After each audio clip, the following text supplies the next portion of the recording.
Au compte-gouttes, mais bien réel, la réouverture de Roissy s'est concrétisée par l'arrivée des premiers vols long courriers sur des pistes qui étaient désertées depuis jeudi. Premier souci pour les autorités aéroportuaires, organiser la reprise du trafic fret et passagers de façon échelonnée. Les passagers qui ont des réservations sur les vols qui opèrent aujourd'hui sont prioritaires et les passagers pour lesquels le vol a été annulé à cause du nuage de cendres, eux sont reportés au fur et à mesure des disponibilités sur les vols. Au total, plus de 10 millions de voyageurs seront restés bloqués par le nuage de cendres qui s'est installé au-dessus de l'Europe du Nord. Ambiance joyeuse dans le hall des départs, même si le principe de précaution, appliqué avec une rigueur jamais vue depuis le 11 septembre 2001, en a laissé plus d'un sceptique. Si on se réfère aux standards américains, vous en faites un peu trop. Mais c'est la sécurité qui passe en premier et pour être honnête, je dois dire que le personnel d'Air France a été super.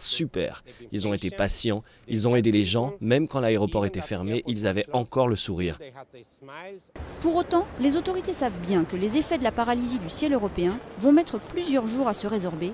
Elles en appellent à la discipline et au civisme des voyageurs. Je continue à demander solennellement aux personnes qui pourraient ne pas avoir un besoin absolu de voyager dans cette période de crise pendant 24 ou 48 heures, de ne pas le faire de façon à ce qu'on puisse avoir des vols solidaires. L'heure des comptes va sonner pour les aéroports européens qui, au total, auront perdu plus de 200 millions d'euros.